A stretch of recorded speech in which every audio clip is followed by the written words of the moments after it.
마음껏 성탄의 주인공이신 예수님의 이름을 높여드리는 시간이었어요. 우리 주님이 큰 영광을 받았으리라고 생각합니다. 자, 오늘 성탄의 주인공인 우리 예수님께 우리 감사와 찬송과 영광의 박수 올려드립니다. 할렐루야. 예수님 축하합니다. 자, 하나님 말씀 보겠습니다. 마태복음 2장 1절에서 12절입니다. 마태복음 2장 1절에서 12절까지 말씀 봅니다. 마태복음 2장 1절에서 12절까지 말씀 제가 낭독합니다. 헤롯 왕 때에 예수께서 유대 베들레헴에서 나심에 동방으로부터 박사들이 예루살렘에 이르러 말하되 유대인의 왕으로 나시니가 어디 계시냐? 우리가 동방에서 그의 별을 보고 그에게 경배하러 왔노라 하니 헤롯 왕과 온 예루살렘이 듣고 소동한지라. 왕이 모든 대제사장과 백성의 서기관들을 모아 그리스도가 어디서 나겠느냐 물으니 이르되 유대 베들레헴이오니 이는 선지자로 이렇게 기록된 바 또 유대 땅 베들레헴아 너는 유대 고을 중에서 가장 작지 아니하도다. 내게서 한 다스리는 자가 나와서 내 백성 이스라엘의 목자가 되리라 하였음이니이다. 이에 헤롯이 가만히 박사들을 불러 별이 나타난 때를 자세히 묻고 베들레헴으로 보내며 이르되 가서 아기에 대하여 자세히 알아보고 찾거든 내게 고하여 나도 가서 그에게 경배하게 하라. 박사들이 왕의 말을 듣고 갈새 동방에서 보던 그 별이 문득 앞서 인도하여 가다가 아기 있는 곳 위에 머물러 서 있는지라. 그들이 별을 보고 매우 크게 기뻐하더라. 집에 들어가 아기와 그의 어머니 마리아와 함께 있는 것을 보고 엎드려 아기께 경배하고 보배합을 열어 황금과 유향과 몰약을 예물로 드리니라. 그들은 꿈에 헤롯에게로 돌아가지 말라 지시하심을 받아 다른 길로 고국에 돌아가니라. 아멘. 오늘 또 성탄절에 주님을 예배하는 여러분들에게 하늘의 평화가 가득하기를 예수님의 이름으로 축원합니다. 자, 우리 옆에 계신 분과 인사하겠습니다. 메리 크리스마스. 메리 크리스마스. 네, 즐거운 성탄입니다. 자, 마태복음 2장 1절에서 12절 말씀을 가지고 동방박사들의 경배, 동방박사들의 경배라는 제목으로 말씀을 전합니다. 여러분, 우주가 생긴 이래 일어난 사건들 중에서 가장 큰 사건이 무엇인가를 생각해 보신 일이 있으십니까? 가장 큰 사건은 하나님이 인간의 몸을 입으시고 이 땅에 오신 것입니다. 하나님이 성육신 하신 것입니다. 그분이 바로 예수님이십니다. 예수님. 자, 예수님이 이 세상에 오시던 그날 밤 하늘은 정말 매우 바빴습니다. 하늘의 별이 움직였습니다. 그리고 천사들이 메시아의 탄생을 알렸습니다. 베들레헴 지경에서 양을 치던 목자들은 말 구유에 누인 예수님을 찾아와 만났고, 그리고 동방박사들은 산을 넘고 물을 건너서 아기 예수님께 찾아와 경배를 드렸습니다. 성탄절은 12월 25일입니다. 그런데 성경을 찾아보면 성탄절이 12월 25일이라는 구절이 한 구절도 없습니다. 12월 25일이라. 자, 유대인들은 태양력이 아니라 태음력을 사용했어요. 그러니까 구전을 통해서 성탄의 날이 이렇게 내려오게 시작이 되어졌는데, 그것이 양력으로 소개된 것이 아니라 계속해서 음력으로 소개가 되어졌다는 것입니다. 그 음력을 니케아 공의회에서 양력 12월 25일로 바꾼 겁니다. 원래 12월 25일은 태양신의 축제일입니다. 태양신의 축제일 12월 25일은. 근데 니케아 공의회에서 예수가 의의 태양이시기 때문에, 예수가 의의 태양으로 오셨기 때문에 12월 25일을 제도화시킨 것입니다. 그러므로 성탄절이 며칠이냐 그 날짜는 의미가 없습니다. 부활절도 마찬가지입니다. 여러분, 매번 우리는 부활절을 주일날 지키지 않습니까? 매번 주일날 지키죠. 예수님이 십자가에 못 박혀 죽으셨다가 3일 만에 부활하신 날이 주일이었기 때문에 우리는 주일날 부활절 예배를 드리는 것이지요. 그러니까 날짜가 중요한 게 아니라는 것입니다. 정말 중요한 것은 날짜보다도 의미입니다. 성탄의 의미, 부활의 의미가 중요한 것입니다. 그러면 성탄의 진정한 의미가 무엇입니까? 아멘할 준비하십시오. 성탄의 진정한 의미는 하나님이 인간의 몸을 입으시고 이 땅에 오신 것입니다. 자기 백성을 죄에서 구원하시기 위해서 오신 것입니다. 우리와 영원히 함께 하시기 위해서 이 땅에 오신 것입니다. 자, 마태복음, 마가복음, 누가복음, 요한복음을 가리켜서 우리는 사복음서라고 해요. 사복음서는 4명의 저자에 의해서 기록되어지다 보니까 독특한 특징들이 있었어요. 복음서마다. 마가복음은요, 종으로 오신 예수님에 대해서 소개해요. 종으로 오신 예수님, 그래서 섬김을 강조합니다. 섬김을. 자, 누가복음은 인자로 오신 예수님, 사람으로 오신 예수님, 그래서 완벽한 인간이심을 강조합니다. 예수님이 완벽한 100% 인간이심을 강조해요. 그리고 요한복음은 하나님의 아들로 오신 예수님에 대해서 소개하면서 예수님의 신성을 강조합니다. 신성을. 그러면 마태복음은 어떤 특징이 있을까요? 마태복음은 왕으로 오신 예수님을 소개합니다. 왕으로 오신 예수님. 유대인들 대상으로 이제 복음서가 쓰여지다 보니까 첫 장부터 예수님의 족보가 소개되는 겁니다. 다윗의 위를 통해서 오신 왕으로 오신 예수님에 대해서 소개하는 거예요. 그래서 왕이신 예수님을 경배하는 동방박사들의 경배 이야기가 마태복음에만 소개가 되어지는 겁니다. 다른 복음서에는요, 동방박사 얘기가 없습니다. 왕으로 오신 예수님을 경배하는 동방박사 얘기는 마태복음에만 있다는 것입니다. 자, 동방박사들은 천문학자들이었어요. 별을 연구하는 사람이었어요. 그런데 그들은 한 큰 별을 기다렸어요. 그 기다리는 별은 매일 밤마다 뜨는 그런 보통 별이 아니었어요. 이 세상을 구원할 위대한 별이었어요. 메시아의 별이었어요. 메시아의 별. 하루 이틀을 기다린 것이 아닙니다. 매일매일 기다렸습니다. 매일매일. 혼자 기다린 것이 아닙니다. 동료들과 함께 기다렸습니다. 동료들과 함께 기다렸습니다. 자, 민수기 24장 17절에 보면 메시아의 별에 대한 예언이 소개가 되어집니다. 메시아 별에 대한 예언이, 한 별이 야곱에게서 나온다 하고 예언합니다. 한 별이 야곱에게서 나온다. 자, 그래서 동방박사들은 위대한 구세주의 탄생을 알리는 그 별이 나타나기를 기다리고 있었던 것입니다. 그런데 어느 날 밤 그 별이 나타난 것입니다. 아니, 그 별을 그들이 찾은 것이 아니라 그 큰 별이 동방박사들에게 나타나 보여준 것입니다. 자, 동방박사들은 별을 따라 움직입니다. 별을 따라 움직입니다. 그 인도하던 별이 아기가 누워있는 곳에 머무르게 되어지자 이 동방박사들이 매우 크게 기뻐합니다. 그리고 아기 예수님을 경배하고 보배합을 열어서 귀한 예물을 드립니다. 오늘은 경배하는 동방박사들을 통해서 진정한 경배가 무엇인지를 배우겠습니다. 첫째, 따라하겠습니다. 왕이신 예수님을 경배합니다. 동방박사들은 왕이신 예수님만 경배해요. 2절 말씀을 함께 읽어요. 시작.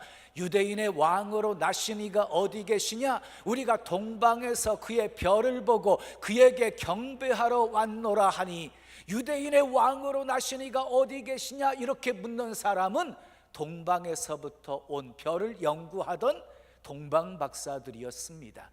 자, 만약에 예수님이 유대인의 왕으로만 나셨다고 한다면 그 멀리서부터 멀리서부터 경배하기 위해서 동방 박사들이 올 이유가 없었습니다.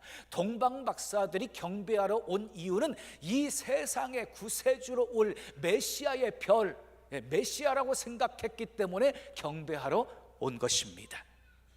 자, 그런데 예수님이 경배받으시는 장면이 마태복음 2장에만 나와 있는 것이 아니라 마태복음 28장에도 소개가 되어집니다. 마태복음 28장은 마태복음의 마지막 장이에요. 마지막 장.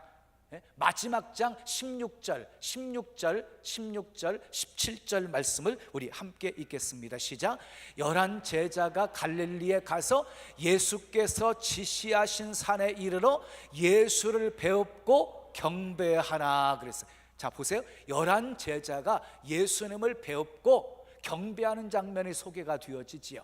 자, 마태복음 2장에서 경배하는 장면은 예수님이 지상생애를 시작하시는 초기에 그렇게 경배한 사건이었고, 28장에 나오는 경배는 예수님의 지상사역의 마지막 시간의 경배였습니다. 마지막 시간에 경배하는 모습이었어요. 그러니까 마태가 앞과 마지막 부분, 처음과 마지막 부분에서 이 샌드위치식으로 지금 경배를 강조하고 있는 의미가 무엇이냐면, 예수님은 이 땅에 왕으로 오신 분이다, 왕으로 오신 분이심을 지금 소개하고 있는 것입니다. 동방박사들의 경배의 목적은요, 경배의 목적은 다른 목적이 없었습니다. 어떤 바람도 없었습니다. 오직 아기 예수님을 경배하는 것 자체가 그들이 먼 길을 온 목적이었던 것입니다. 성경을 보면 언제나 경배라는 단어는 하나님에게만 사용되었습니다. 하나님에게만. 경배라는 단어는요, 하나님에게만 사용됐어요. 마태복음 4장 8절에서 10절까지의 말씀을 함께 읽습니다. 시작. 마귀가 또 그를 데리고 지극히 높은 산으로 가서 천하 만국과 그 영광을 보여 이르되, 만일 내가 엎드려 경배하면 이 모든 것을 내게 주리라. 이에 예수께서 말씀하시되, 사탄아 물러가라, 기록되었으되 주 너의 하나님께 경배하고 다만 그를 섬기라 하였느니라. 자, 40일 동안 금식하면서 사역을 준비하고 계셨던 예수님에게 광야에서 사탄이 찾아와 가지고 예수님을 시험하는 겁니다. 내 앞에 절해라, 내게 경배하라, 내게 경배하면 천하 만국을 다 내게 줄 것이고 그 영광을 내게 줄 것이다, 그렇게 유혹을 합니다. 그랬더니 예수님께서 사탄아 물러가라 라고 말씀하시면서 뭐라고 말씀하세요? 주 너의 하나님께만 경배하고 다만 그를 섬기라 하였느니라. 구약의 말씀을 인용하시면서 선포를 합니다. 다시 말해서 경배를 받으셔야 할 분은 오직 하나님 한 분이시라고 예수님이 지금 선포하고 있는 것입니다. 동방박사들은 로마 황제에게 관심이 없었습니다. 헤롯 왕에게 관심이 없었습니다. 오직 별의 주인공, 오직 별의 주인공, 이 세상을 구원할 그 메시아에 대해서만 관심이 있었던 것입니다. 그래서 동방박사들은 헤롯 왕에게 경배하지 않았습니다. 요셉과 마리아에게도 경배하지 않았습니다. 그들은 경배의 대상이 아니었기 때문입니다. 동방박사들은 오직 아기 예수님에게만 경배합니다. 이게 진정한 경배입니다. 세 번째 따라하겠습니다.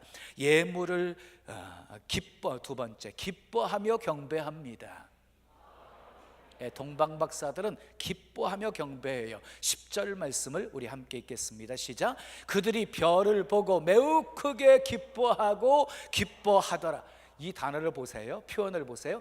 매우 크게 기뻐하고 기뻐하더라.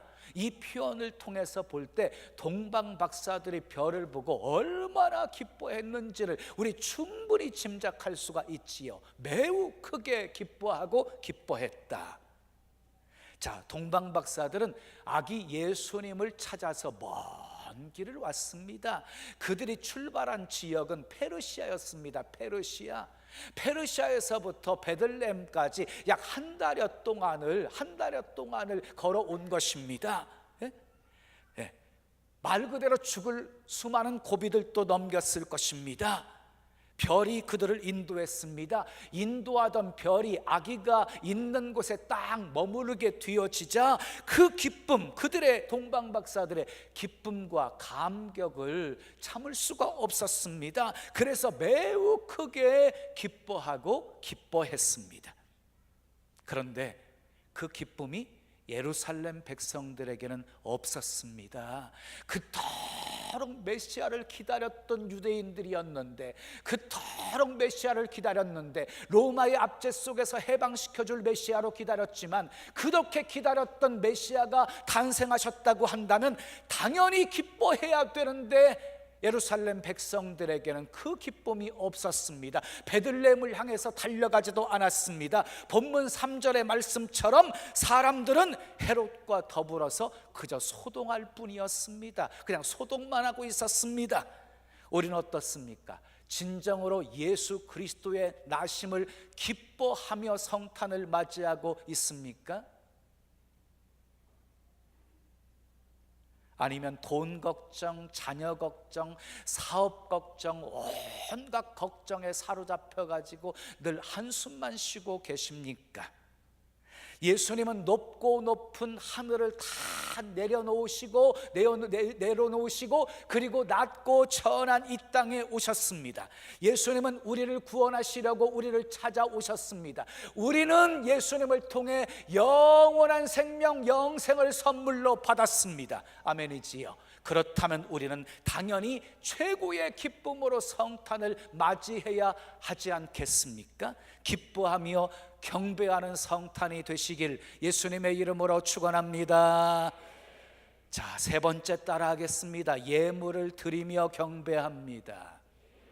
동방박사들은 예물을 드리면서 경배해요. 11절 말씀을 보겠습니다. 읽어요. 시작. 집에 들어가 아기와 그의 어머니 마리아가 함께 있는 것을 보고 엎드려 아기께 경배하고 보배합을 열어 황금과 유향과 몰약을 예물로 드리니라 그랬어요. 동방박사들은 아기 예수님께 최고의 경의를 표한 겁니다. 최고의 경의를 표한 겁니다. 그들은 보배합을 열었습니다. 그리고 황금과 유향과 몰약, 가장 귀한 것을 예물로 드렸습니다. 황금은 왕들이 주로 사용하는 것이었기에 아기 예수님이 이 땅에 왕으로 오신 것을 지금 보여주는 것이고, 그리고 유향은 구약에서 제사를 드릴 때 하나님께 올려드리는 향이었으므로 이 유향은 하나님을 향한 예배를 의미하는 것이었습니다. 그리고 몰약은요, 시신을 장사 치를 때 사용되는 것이었기 때문에 주님의 죽으심을 의미하는 것이었습니다. 실제로 몰약은 예수님이 십자가를 지시고 죽으시고 장례를 치르는데 그 몰약이 사용되어졌습니다. 요한복음 19장 39절에 니고데모가 몰약을 100근 가지고 왔다라고 성경은 소개하고 있습니다. 몰약을 100근을 가지고 왔다. 자, 그러니까 동방박사들은 경배를 통해서 주님이 진정한 왕이요, 주님이 진정한 예배의 대상이요, 그리고 주님이 구속의 죽음을 통해서 구원하실 분이심을 밝히고 있는 것입니다. 역대상 16장 29절 말씀을 우리 함께 읽겠습니다. 시작. 여호와의 이름에 합당한 영광을 그에게 돌릴지어다. 제물을 들고 그 앞에 들어갈지어다. 아름답고 거룩한 것으로 여호와께 경배할지어다 그랬어요. 우리도 동방박사들처럼 하나님의 이름에 합당한 영광을 돌려야 하는 것입니다. 사랑하는 여러분, 예수님에게 예물을 드리는 것은 경배한 요소입니다. 예물 드리는 것은 경배한 요소예요. 먹고 마시고 선물을 사는 데는 풍성하면서 하나님께 예물을 드리는 데는 인색하시면 안 된다는 것입니다. 예수님은 우리를 위해서 물 한 방울 피 한 방울까지 다 쏟아 부어 주셨습니다. 그러므로 우리도 마음과 뜻과 정성을 다해서 귀한 예물을 드리며 예수님을 경배하는 성탄이 되어야 하는 것입니다. 마지막 네 번째 따라하겠습니다. 삶을 통해 경배합니다. 동방박사들은 삶으로 경배해요. 삶으로. 이 12절 말씀을 함께 읽겠습니다. 시작. 그들은 꿈에 헤롯에게로 돌아가지 말라 지시하심을 받아 다른 길로 고국에 돌아가니라 그랬어요. 경배하고 나니까 하나님의 말씀이 임했습니다. 하나님의 말씀이 임했어요. 헤롯에게로 돌아가지 말라.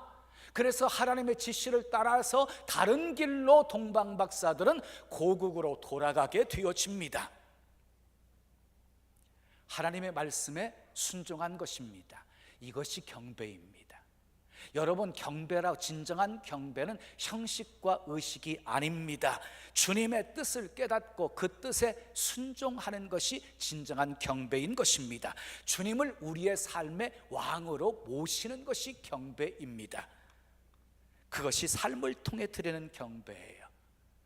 참된 예배는 순종으로 표현되고 순종으로 완성됩니다. 한번 따라 하실까요? 참된 예배는 순종으로 표현되고 순종으로 완성된다. 우리 주님은 이렇게 모여서 드리는 예배도 기뻐 받으시지만 우리의 삶 자체가 예배가 되시기를 원하시는 주님이십니다. 우리의 삶이 예배가 되게 하기 위해서는 어떻게 하면 되냐면 동방박사들처럼 하나님이 지시하시는 대로 그 말씀에 순종하면서 살면 우리의 삶이 하나님께 드려지는 예배가 되어지는 것입니다. 우리 삶을 통해 주님을 경배하십시다. 사랑하는 성도 여러분, 우리는 얼마나 주님을 왕으로 모시고 살고 있습니까? 얼마나 주님을 왕으로 섬기고 계십니까? 우리는 얼마나 귀한 예물을 주님께 드리고 있습니까? 우리는 얼마나 주님 말씀대로 순종하면서 살고 있습니까? 동방박사들처럼 왕이신 예수님만 경배합시다. 기뻐하며 경배합시다. 귀한 예물 드리며 경배합시다. 말씀 따라 순종하며 삶을 통해 경배합시다. 그래서 동방박사들처럼 진정한 경배자가 다 되어주시기를 예수님의 이름으로 축원합니다. 축원합니다. 우리 찬송 드리고 기도해요. 찬송가 118장 영광 나라 천사들아, 찬송하지. 118장.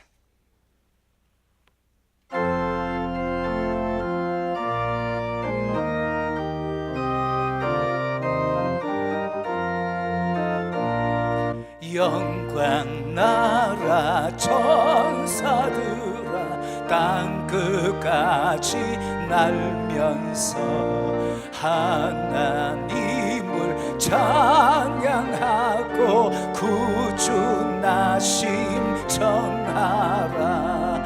경배하세 경배하세 나신 왕께 절하세. 들에 있던 목자들이 밤에 양떼 지킬 때 천사들이 나타나서 주의 나심 전했네. 경배하세 경배하세 경배하세 나신 왕께 절하세. 박사들도 기뻐하며 밝은 별을 따라가 구주 예수 나신 것을 널리 증거하였네. 경배하세 경배하세 나신 왕께 절하세. 성도들이 간절하게 주를 사모하다가 영광 중에 나타나신 주의 얼굴 배웠네. 경배하세 경배하세 나신 왕께 절하세. 성도들아 찬양하라. 성부 성자 성령께 우리 모두 소리 높여 삼위일체차 두 손 높이 드시고 경배하세 경배하세 경배하세 나신 왕께 저 한 번 더 경배하세 경배하세 경배하세 나신 왕께 절하세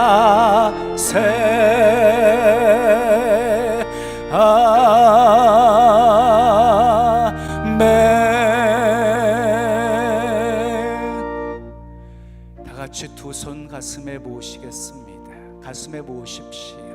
그리고 들으십시오.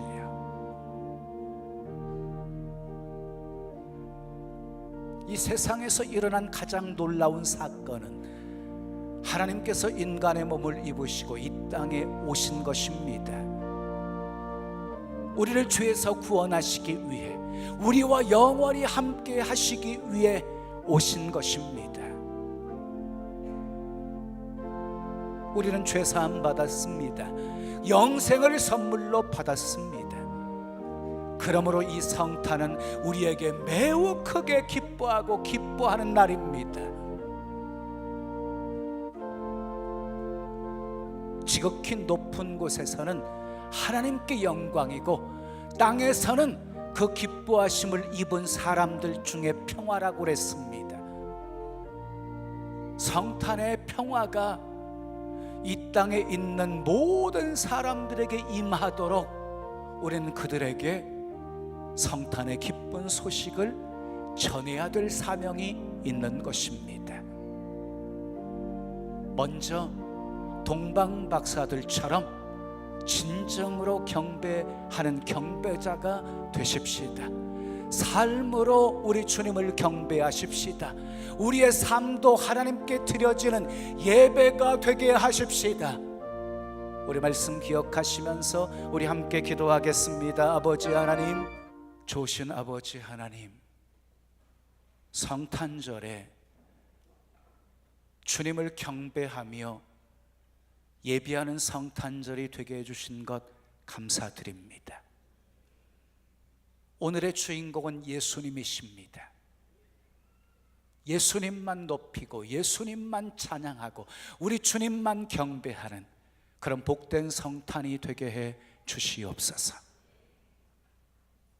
그리고 믿음의 소중한 가족들과 함께 우리 주님이 주시는 그 평안을 누리면서 정말 기뻐하고 감사하며 성탄절을 보낼 수 있도록 축복해 주시옵소서.